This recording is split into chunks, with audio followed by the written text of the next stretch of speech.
Right, guys, from a very murky, dull, grey, horrible Bulgarian, it's very, very wet out there.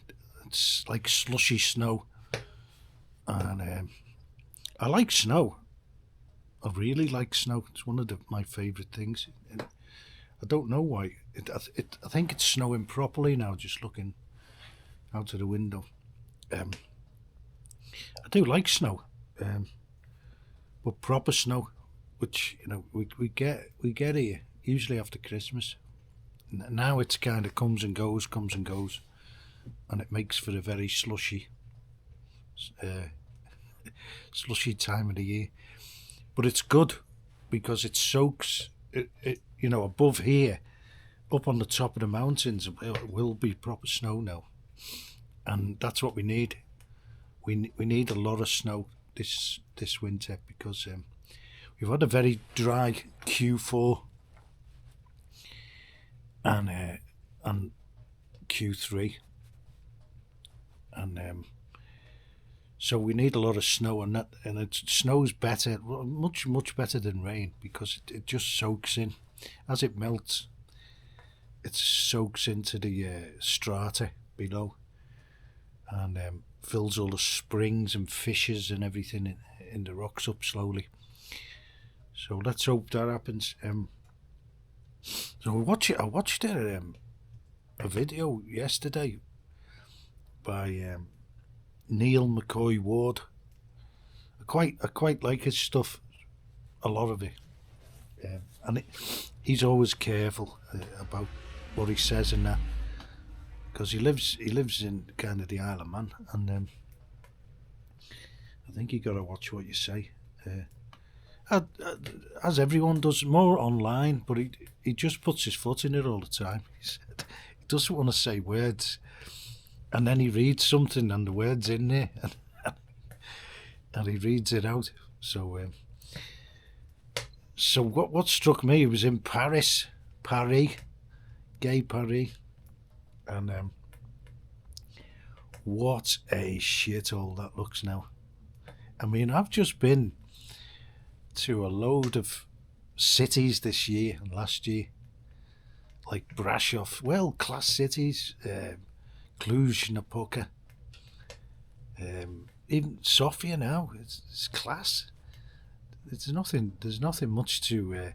There are a little bit of scuzzy areas in Sofia, more than like say Plovdiv, but they're nothing like Paris, where I saw the bad areas, and I think he was in semi-bad areas. It didn't even look like the worst ones, and he's brave, but like he's got to be careful because he's on his own and he's got this selfie stick. And however hard or tough you are, and I think he's hard, although he talks softly and all the rest of it.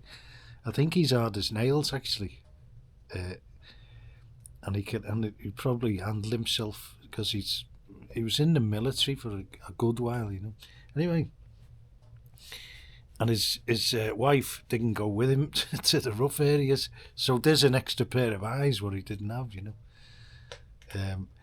And I think however tough you are, if someone just appears out of nowhere and stabs you in the back, it doesn't matter how hard you are, or shoots you.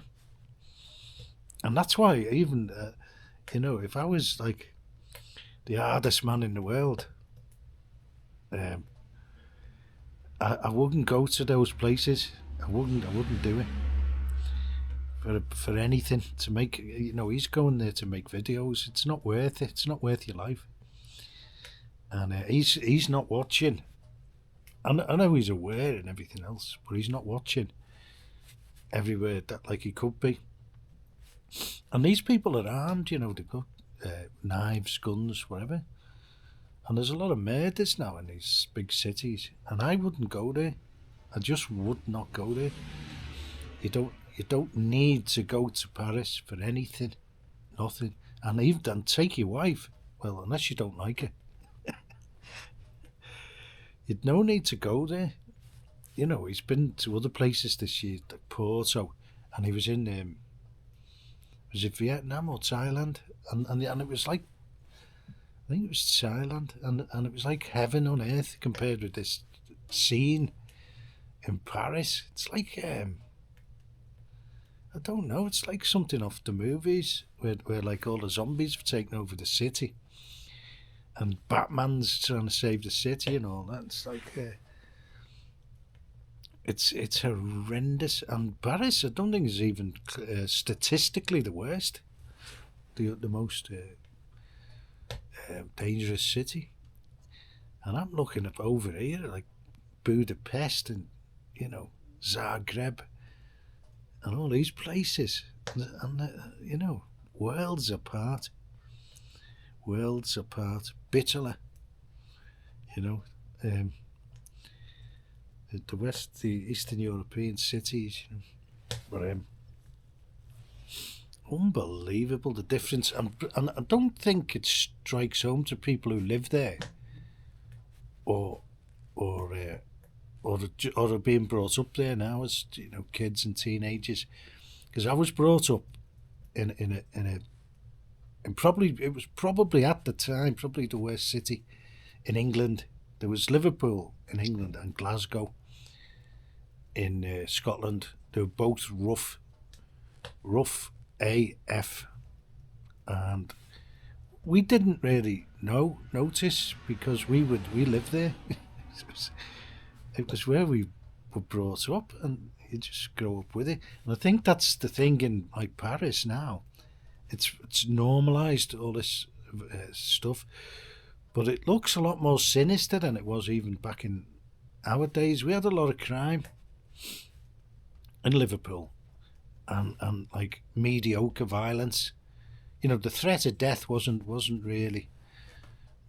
People did get killed occasionally, and sometimes it was with a beating that wasn't supposed to kill him. That happened a few times, but like knife crime where you know you're going to probably kill someone didn't really happen. But I mean, people were beaten up and like died, but and there was also areas where you could go, and there probably is in Paris now. He was heading for like the places, but even in the centre, I mean, that's where a lot of the police and they got military on the streets. Military, we never had that, and we didn't have the presence on the streets like the police what they seem to have at the moment. Ours was mainly crime because through poverty, and that kind of thing, But a lot of it was crime, and but that even then there was codes against who was stealing off who, unwritten laws and stuff like that. People stole off companies and their shops, but they didn't steal off each other so much. I mean, they did because the bad areas, the people used to go on to forays into the better areas to do burglaries and stuff like that. But but it's frightening. I think Western Europe now. I would never go near Paris, near it. Maybe the outer ring road, and that'll be it. Why would you ever go there? You've got, if you want like a bit of class and a bit of architecture, probably Budapest is on par, even if not even better. St. Petersburg, you've got no chance of being there, beaten to death there by like, well, very little chance, like you have in Paris or any of them places. And I don't think they realise what they're in and what's happening. That's what I can see. People are walking about if it's normal. You've got parallel society. You've got all this chaos, and you've got people just carrying on as if nothing's happened, going for a jog. I saw a couple of people jogging, but it's lawless, and there's just sirens. I mean, I can't remember any sirens in Cluj-Napoca or Brasov or any of these places, Niš, any of these cities, Yash, which is spelt Yassi, you know, and like if you go to Varna and Plovdiv or where else did we go? Into loads of places, and you don't see any of this stuff, and a lot of it's I don't know, looks like it's a certain, like, you know, ethnic differences in the cities is not helping these places to be peaceful, because in Eastern Europe they haven't got it. They just don't have it on any kind of scale anyway. And people just carry on, and they're quite peaceful really for big cities. I mean, even in the old days when they said like Britain was like, you know, rich and the bastion and all that, there was still rough places, really rough, you know, much rougher than I've seen here. You see, you do get areas here, but they're not like sinister. They're poor, and you probably wouldn't want to spend too much time there and make yourself a target or go around dressed in a suit or anything like that. Well, you know what I mean? That's just street savviness. And these areas are every single city, but not on this scale that you tend to saw there, right? So the other thing is, I just wanted to mention was I got a comment, and it was basically like about the Bulgaria joining the euro and how it's like they're in the euro anyway. Well, they're not. Far from it. And if you look, there's a website now that's there to educate all the people in Bulgaria and me, because I'm educated now, because I've read it, all of it. And being in the euro is far different than being pegged to the euro with your own currency. And I'd just say to the person who says it's the same, and you might as well be in the euro, and you're going to save on this little tiny exchange rate, which half the time people, who's going to use that? You're only going to use it when you're exchanging from euro to lev, which I do regularly because I've done a lot of property deals here in euro. They're generally in euro, so I've ended up with a load of euros, and to just, you know, I've got a euro account and that's it, and just go to cash point, like, and maybe you get I don't notice really, and it's very small if it is, you know, the exchange rate. And if you do it in big enough, like I withdraw from an ATM like 400 lev, nothing less than that ever. So you're only getting one. If there is a transaction cost, that you're only getting one, instead of like if you do 400 lev withdrawals. And in shops, it tends to be like the costs are with the shop.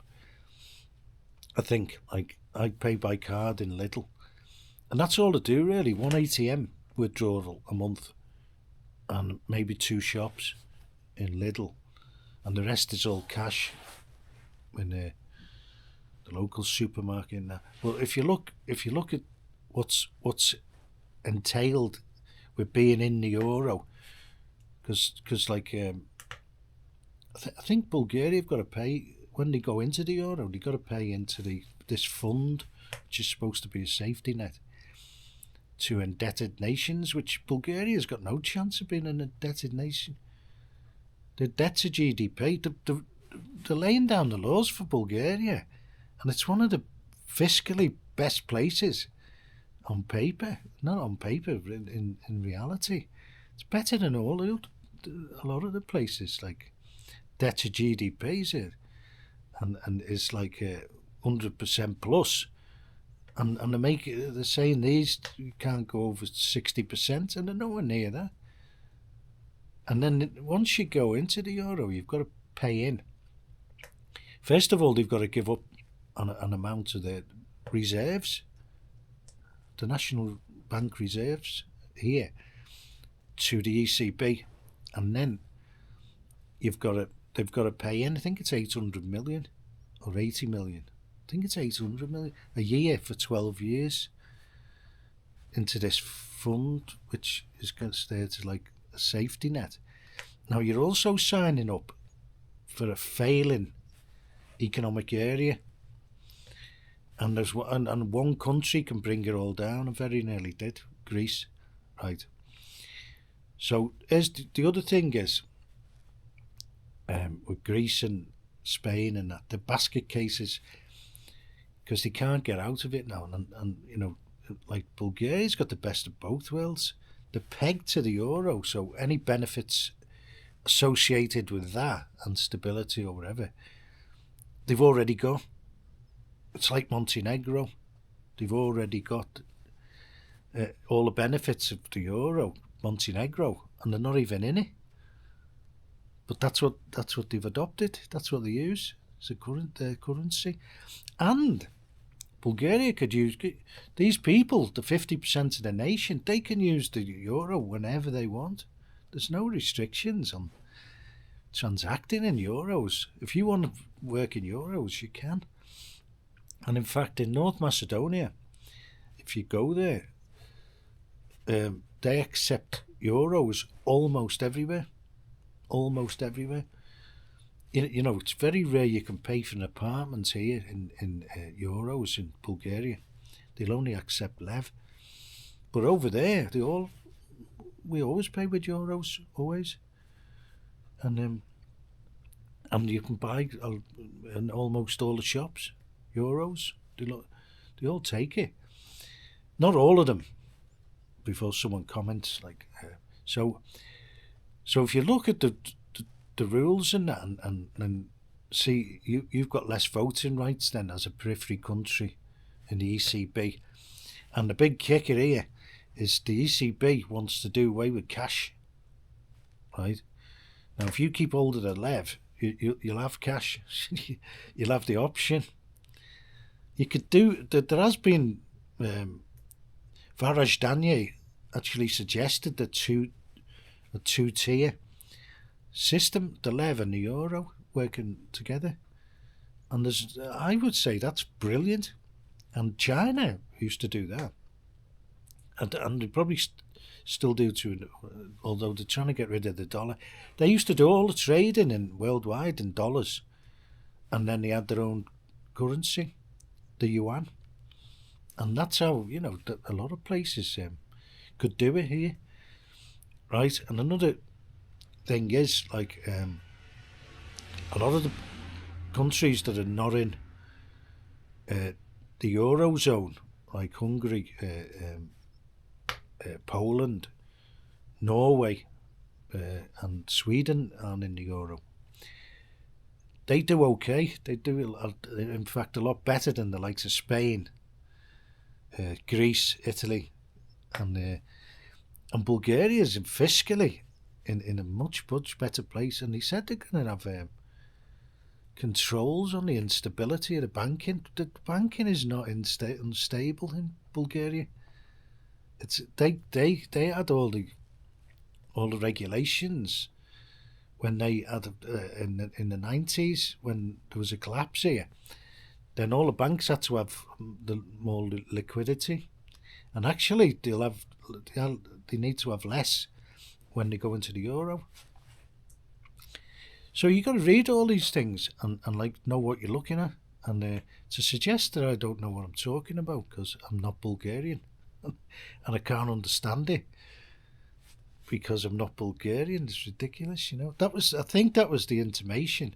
What do you know? You know, you're not Bulgarian. How can you know about, you know, Bulgaria? Well, firstly, because I've been here 20 years and I've done a lot of transactions, and you know, I live here, so I do know a little bit about the place, and I also know about currencies, because I've done very well out of currency dealing, and watching and using the right currency at the right time, and the exchange rates, and also the new and best currency that there'll ever be. And a final word on this is that, like, they want to bring in the CBDCs, this Lagarde and her crew, who's a criminal, actually, a convicted criminal. And then she says only criminals use Bitcoin. She's got a load of Bitcoin. I'm convinced. Because she knows everything about it. And she knows the benefits as well. And because she said them. And the threat. It's only a threat to her, to the ECB. No, it's not a threat to anyone else. So, and Bulgaria are also missing a trick by not getting reserves in Bitcoin. They said they had a load one time and nobody ever knew what happened to it, but like they would have done, because it was a huge amount of Bitcoin, and people track the Bitcoin to see where it goes, and there's never been any big movements from here. So whether it was all a big thing in the first place, and they didn't have the private keys, which if I was the criminal who got, they confiscated them off the criminals, I would have done a deal. And I think one bloke who will know about it is the founder of Nexo, and